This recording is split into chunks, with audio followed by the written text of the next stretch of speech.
Good morning. Good afternoon, everyone. Sorry, it's morning here. AV and I are coming to you live from Portland, Oregon. It is very early here, but thank you for joining our live stream today. And today we are going to talk about questions that we get asked the most frequently via presentations or at conferences from our own Mhm. clients. We're going to chat about some of the questions that we have gotten the most this year. So thank you for joining us today. If you are joining us, make sure that you pop us a chat in the chat box. Let us know where you're joining from. And please make this an open session. We want to hear your questions and your thoughts and your comments. We love to hear from you guys. Hey, AV, good morning. Hey, morning. How are you?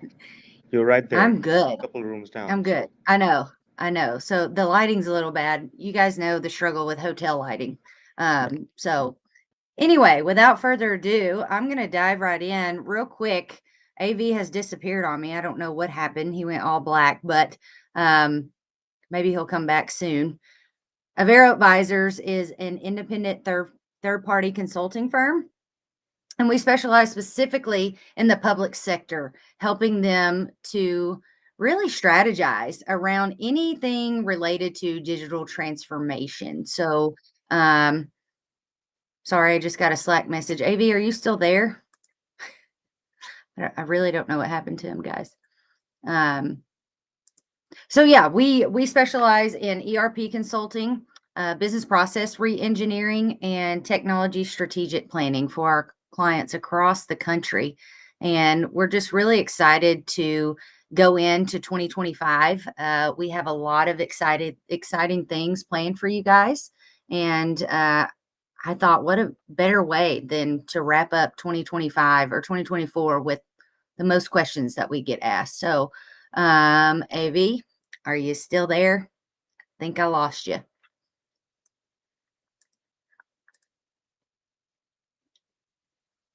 I don't know if you're on mute. We can't see you.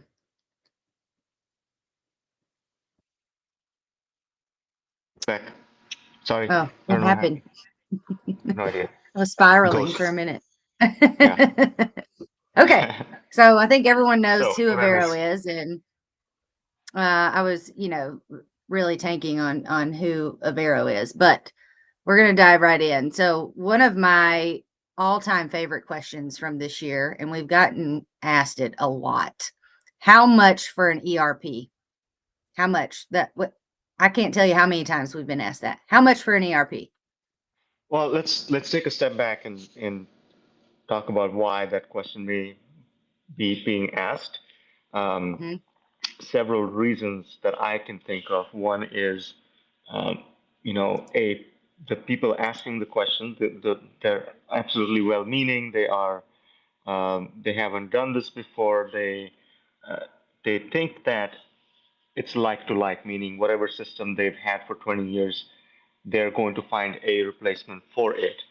And they've also been conditioned to paying fees that are 20 years ago, meaning if you have a system on premise that has been built specifically for you, there isn't really a cost of keeping it alive other than hardware and some, the people Right. assets that you need to keep that system running. So modern SaaS systems cost money because they are going to alleviate your responsibility for the most part on buying hardware, um, keeping staff on on your payroll that do nothing but keep that system alive. So there's pros and cons. If you only look at it from a how much are we paying per month versus how much money we will save by bringing this in house, it's the wrong question to ask because um, anymore there is no on-premise option. Now there is a movement in the market that's bringing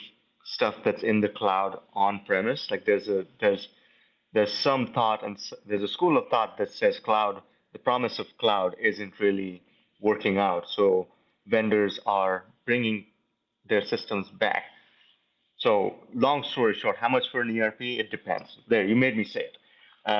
5 minutes into the live stream, and it One. depends on what your situation is. But I think the more pertinent point there is that the people asking the question tend to have sticker shock when we say it's going to cost you, depending on who you are, anywhere from $1 million to implement Mm, to 200 to $300,000 a year at the low end to keep it running. Now, again, we're talking about a system that does financials, HR, payroll.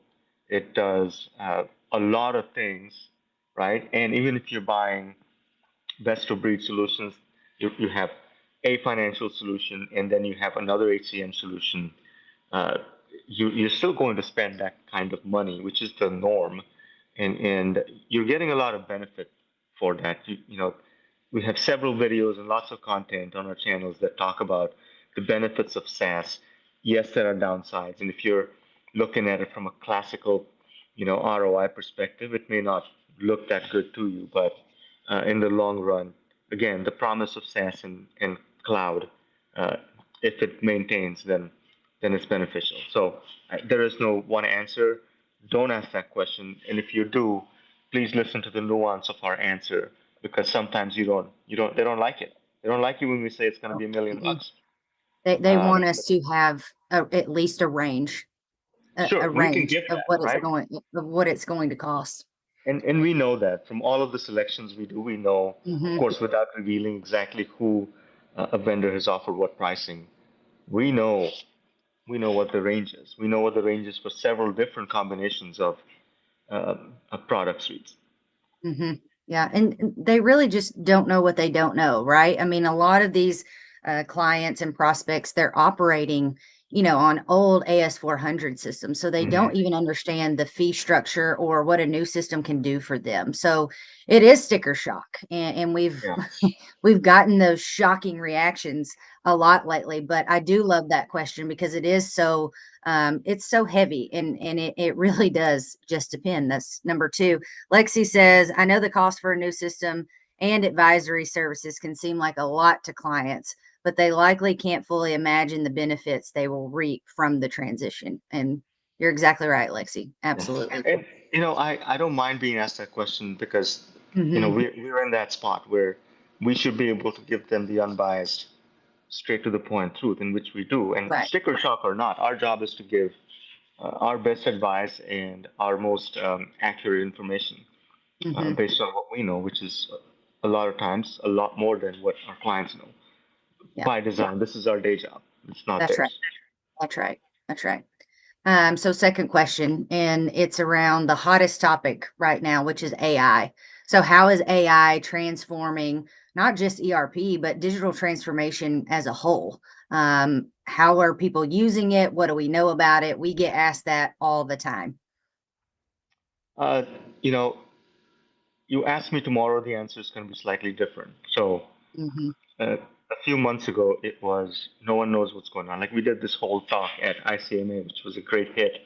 If you are overwhelmed, you don't know what is going on. You're not alone, right? Because people are still trying to figure out how this impacts their operations and systems. Two, a lot of vendors are putting a lot of time and money into developing AI-based capabilities into their system. So you should not think of AI as a module or a thing that a vendor might offer to you. It's going to be baked in.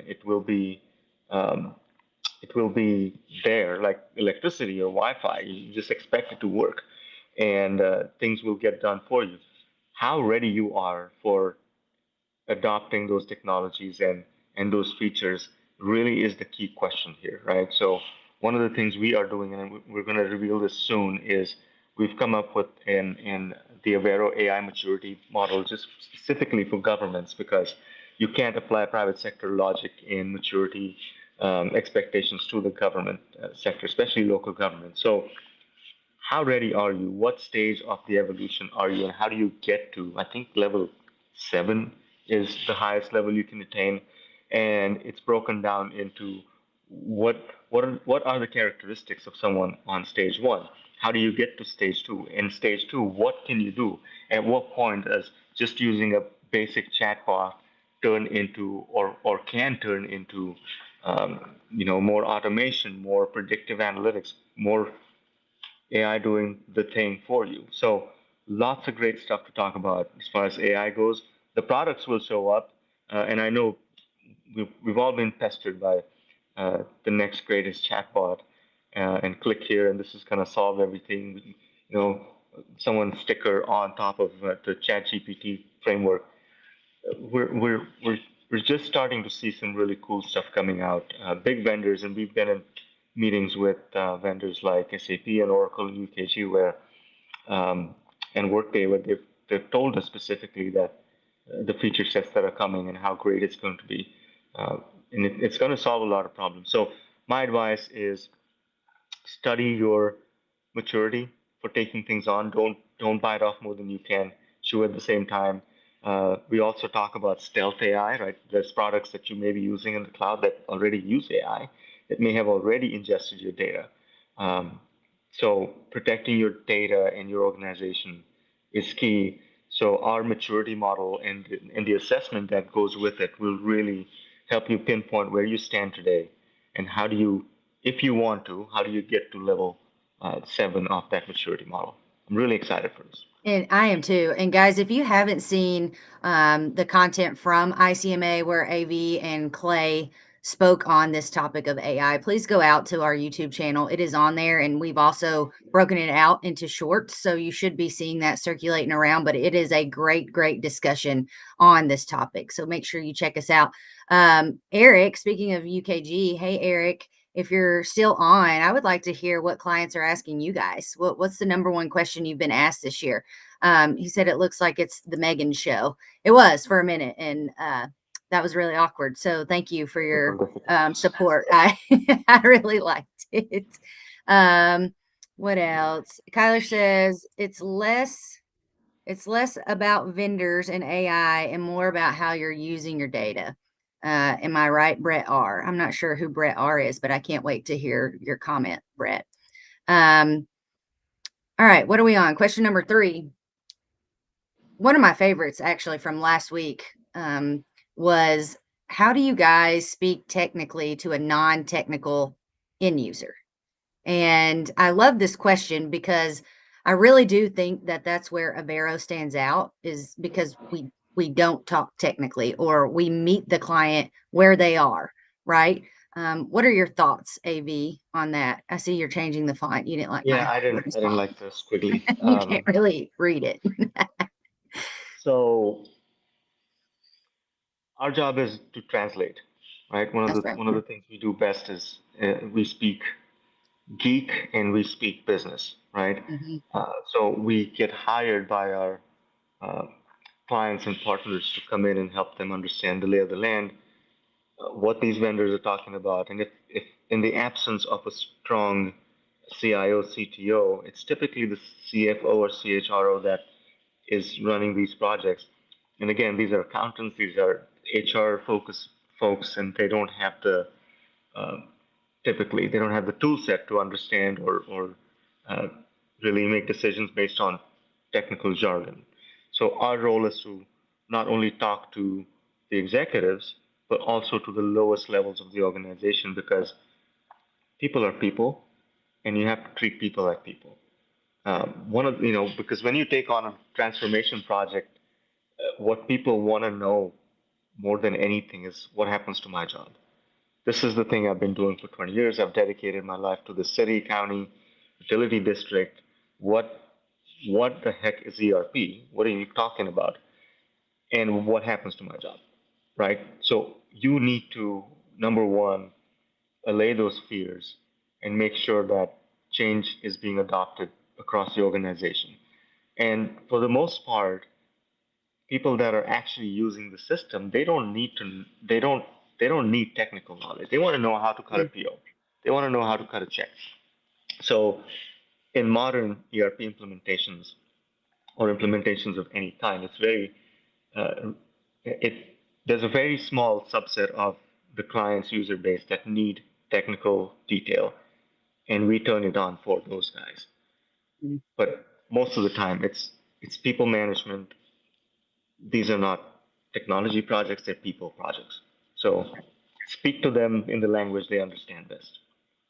Absolutely. We're not getting anywhere if they're not understanding what we're saying, right? Mhm. Okay. Sorry, I'm just trying to check the comments. Do we have anything else? I'm not seeing anything. Guys, I want to hear your questions. Come on, let's see. Um, all right, I'm going to move on into this is a huge topic, and we have a lot of content around the topic of data Mhm. and how much data should I carry over from one system to the next. That is something that we are asked consistently across the board.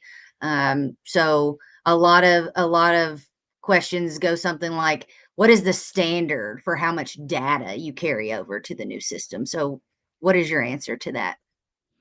It depends. I'm sorry if I'm gonna give you a free it depends now, That's because number you need three. you need to think about why. What are you gonna do with the data? And I think the key point to make here is when you migrate to a new system, um, you don't necessarily lose old data. So if you're migrating 3 or 5 years of your balances in 1 year of transactional data, you don't lose. If you do it right, you're not gonna lose um, old data. You're gonna in your data migration plan, which we can help you come up with, you will have an archival strategy. You will have your old data either in the system that you're currently using because you own it, it's on premise, you have the manpower and the infrastructure to keep that going, or you're going to find a cloud-based third-party solution, or your new vendor might have an archival solution. So plenty of options that you need to define at the very front end as you're doing uh, strategy, as you're doing your overall ERP migration strategy, but data migration becomes a huge part of it. Um, so people get stuck on this point, right? And there is no one strategy. Within your strategy, you might have a strategy for your financial data and another strategy for HCM data because the need is different. So data migration strategy is step number one, and the rest will follow because most vendors will also help you understand the nuances of migration. They'll have great tools to help you through that process, and you don't want to get bogged down in cleaning up legacy data, moving it into a new system. Lots of great analogies, right? It's Yes. emotional baggage. Why would you clean your old house before you move to a new house? You can Google or Chat GPT all of this. There's some good ones. Can you speak a little bit to the contract negotiation piece and how the data piece can be misconstrued within the contract where, the vendor might think that you're, only bringing over a year's worth of data, but, you know, that's not Yeah. what the client wants. And so there's some Well, miscommunication there. yeah, that's like the basics of having a good contract, right? Define Hmm. define everything Right. and redefine it. Don't assume that what what a certain thing means to a vendor um, it means the same thing to you. So data migration is a good point. If you just go with the one liner saying we'll help you migrate data and it costs X amount of dollars, and it's not defined how much from what systems, where is it integrating, what happens to the archival data, all of that costs money, and it's an important topic to pay attention to because you really need to define the parameters of the data migration and conversion support because that's where a lot of time and money is spent. Absolutely. All right. Eric, he's come to us with a lot of great questions and actually topics that I plan to hit on. So thank you, Eric. Let's go with your first question here. I don't know why we're still writing in Christmas, but we are. So our customers and prospects are always on the fence over ERP versus best of breed, or as called business systems versus people systems. Yes, and this is one we get 90% of the time. We get asked our opinion on. So, boss man, what are your thoughts? You gonna Um, say it again? not It depends on your situation and what you need. Really, it's a good time to be doing this, right? It is. There's several wonderful systems that have products that do it all. There are systems that claim to do it all, but they don't. And then there are very specialized systems that do their functional area really well. So, in fact, we are presenting today at a large agency that one of the topics is to identify, as in phase one, the strategy for how they tackle this. So, because their current situation is that they have one major system, several ancillary systems, and now that they have decided to look to the market for what's next for their organization, our job will be to define what methods they use. And it comes down to specific needs, desired outcomes, and when they put an RFP out, if we are working with them, it'll typically say, present what you think is the best for the client, right? If your product, all-in product, is the best fit, come in and present that. If you are a best of breed vendor, then you may present only the one piece that you are really good at. So that way we give the client choices on how to do this. Because again, it's a good time to be doing this because of the speed of development with which these products are getting better and better every day. And again, AI, AI, AI. So that will dictate uh, how clients choose which products or what formula to use, all in or best of breed. Eric, your second question was a huge topic of conversation yesterday at dinner. And so he says, do you typically see better implementations delivered by the vendor or an SI working on behalf of the vendor? So, AV, if you would, you had a great analogy last night about Legos. And I want you to share that, and then we'll dive more into Eric's question. So it's important to understand what an SI is. System integrator, Mhm. right? A system integrator may not be the same person that sells you the thing. So let's just take, I'm going to use SAP as an example. When you buy SAP, you're buying the software, or Workday or Oracle, you're buying the software itself from Oracle, SAP, or Workday, or UKG, right? Because Eric asked the question, or UKG. Um, and then you have a third party who is a very well vetted company that is a system integrator for that particular system that comes in and implements and configures the thing for you with the support of the software vendor. So all of the vendors that I named will be absolutely behind the SI, and the SI's job is to deliver the solution to the client, for which the SI will charge an additional fee for implementing the thing. So, uh, could segue into total cost of ownership. It's not just the cost of the software. You have to keep in mind that you will have additional cost to implement this. So, uh, and this landscape is changing quickly, right? Traditionally, what would happen, especially with SAP would hand over to the SI and the partners the ability and give them the ability to really customize and make it client specific and client specific instance of SAP, for example. So the way I likened it is it's like you're buying Legos from Lego the company, and you're getting Megan and Co to come implement it for you. And I start asking for custom Legos. I say, I don't need the 8 block. I need a triangular one with 7 bubbles on it. Lego doesn't make it. But Megan, can you make me one? So what Megan does is customizes the Lego, makes it a triangle, gives it 7 bubbles. And now I have my 7 bubble triangle Lego, which Lego doesn't make, but it's made by Lego, right? So when this fits perfectly in my environment, and only the person, in this case, Megan and Co., that made this triangular Lego, is the only one that knows how it works, only one that knows how to fix it, how to keep it running, and then they've got the client, right? Now they're charging, gazillion dollars to keep this one Lego piece up and running, and Lego, the company, doesn't really know how this works, but there's their names on it, right? And when it stops working, it's what are they going to say? Lego sucks.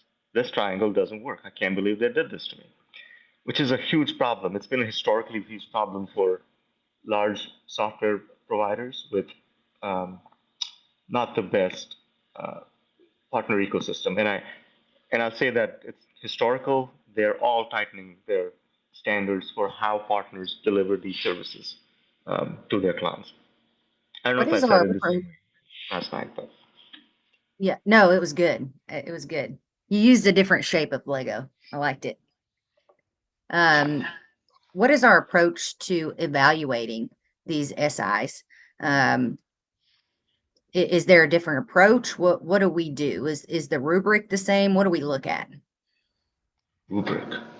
Um, yeah, so it's part of the selection process, right? Right? When we have an RFP that we're managing for a client, uh, most vendors will either present their own software and say we're the ones implementing it, or they will bring in their software and their preferred SI.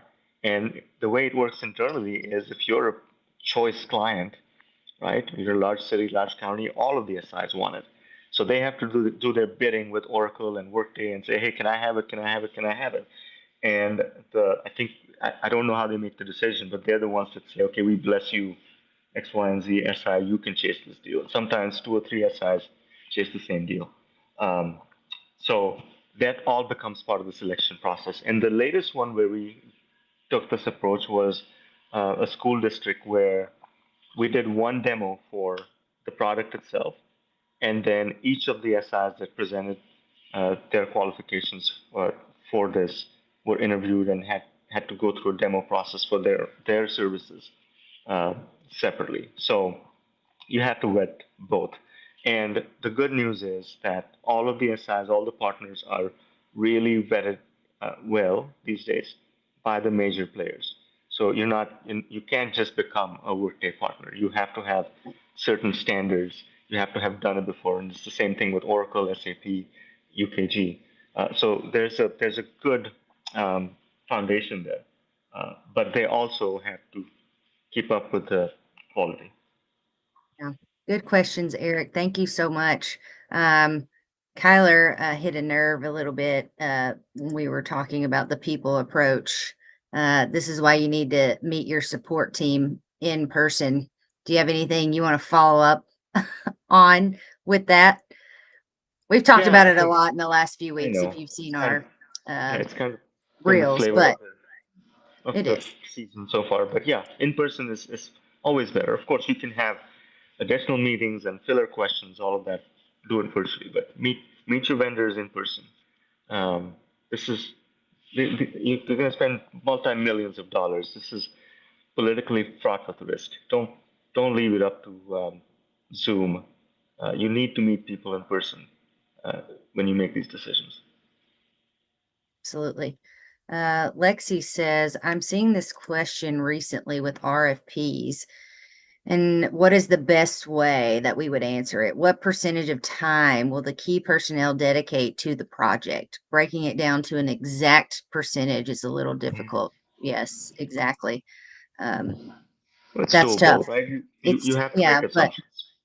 it, You've got to make assumptions. You have to put your best foot forward. So there's there's a standard way of doing things. We have lots of data in terms of how long it took us to do a certain thing for a specific kind of client. So we use that. But I think the key point here is project planning and uh, nailing exact dates down need to happen with the client and the vendor, right? So as consultants, when we don't know what vendor the client's going to choose or what we're going to choose, it's hard for us to say this is the exact work plan with dates and blackout dates. We don't know.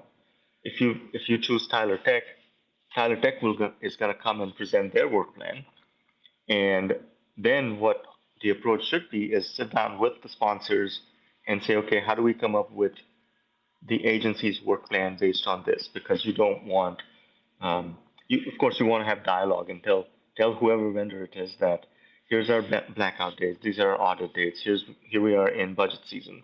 All of that needs to be baked in, and you can't just be dictated a work plan. So right. back to the question on how we present this, we can do it, but everyone needs to understand that there are assumptions baked into this, especially when we can't have a conversation in the RFP process, rightfully so. Or have a conversation in person. Hmm. It really does. It really is a collaboration. Right. We have to have a conversation. Those hours that we present are not set in stone, right? It's like AV said, we're making our best educated guess based on your organization size and where we've done this before. But it really comes down to what you guys are truly looking for in the overall vision and how we can best help you achieve that. So, um, well, I think we are going to wrap it up. I think we've covered the hot topics, the questions that we've been asked the most frequently this year. But I would still love to hear from you guys. So let us know what you guys are hearing in the market. Let us know if we can help answer any questions for you. Make sure that you download our 2025 report up in the left hand corner, and let us know what you think about that. Follow us on all social media platforms and be looking for some new content. We just recorded a lot of great things this week, so hoping to get that out for you guys soon. And again, let us know what you want to hear. Thank you for sharing that, AV, and thank you guys for joining today and engaging with us. But Lexi and I will be going live next Wednesday, so make sure you join at 10 a.m. We're excited. We are not doing anything related to RFPs, so don't worry. We are not going to come at you about anything procurement related. So looking forward to that. What are you guys And talking about? I hope you all have a very Merry Christmas. All right. Thanks, AV.